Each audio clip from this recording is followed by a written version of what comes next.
What is Indonesia's most iconic animal? Given that there are so many different kinds of species in Indonesia, each with its own unique traits and lovability, this question is sure to make the average mind spin. And that's the question that I, Shakuntala of the Psychology Department in Pembangunan Jaya University, will be attempting to answer today. Indonesia is a country with very high biodiversity, and a prime example of that can be seen with the animals. There are no two animals that are completely alike, even if they belong to the same family. I'd like to start this presentation with the kings who have their own island, aka the Komodo dragons, who lived in, you guessed it, Komodo Island. Normally, larger creatures like these bad boys wouldn't need poison to survive. But Komodo dragons are blessed with both monster size and venom in their tongues. As if that wasn't scary enough, they can smell blood. With all these terrifying qualities, you can see where they got their name from, dragon, and why they're so popular among the edgier side of the animal lovers community.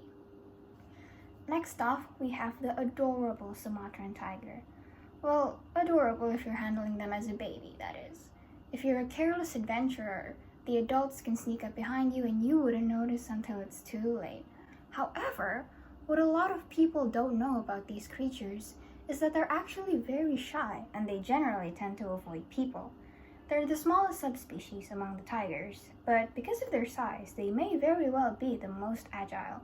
Unfortunately, they're an endangered species, but conservation efforts are working hard to raise awareness and protect our big cats.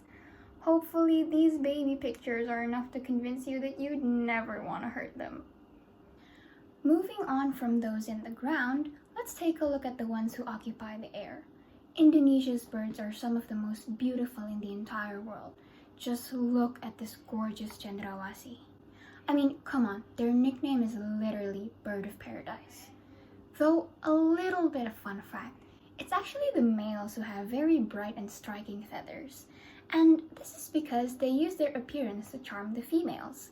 I guess we humans do have a lot more in common with our feathered friends than we thought. Let's descend from the sky a bit and take a rest on the treetops so we can greet the orangutans. These people of the jungle live in the rainforests of Borneo and Sumatra. And if you're wondering how they can swing from tree to tree with their very large size, just take a look at their arms. If you need some wholesomeness to get you through the day, orangutans are actually huge mama's boys. And a baby orangutan can stay with their mother for 7 years while learning everything from her. They're so attached to their mothers that they spend almost every waking hour clinging to her, and this is why orangutans only have kids every 7 to 9 years. This almost makes me want to get up and give my own mom a hug. We're almost at the end of this presentation, and I've just realized I haven't provided anything for you rodent lovers. Let's take a look at this banded linsang, or more commonly known by us locals as the musang congkok. This cutie is a tree dweller, much like our orangutan friend from before, but they're mostly found in Sunda and they're also carnivorous. Because of how small they are, the biggest threats to them are getting hit by cars or illegal pet ownership, where they're not taken care of properly, they're barely given enough to eat, and they don't have enough space to roam around, of course. Sometimes we really do have to live up to the motto, if you love something, set it free. So, from all these lovely critters, which one is the most iconic? I'd like to bring the question back to you, my audience. What's your preference when it comes to wild animals? Do you like scary, scaly things? Or do you like cuddly, striped friends? Whatever it is that you like, one thing's for sure.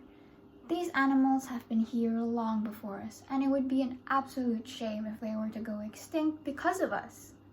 That's why we have to do our best to support any and all efforts to preserve them and maintain the beautiful biodiversity of our country, Indonesia.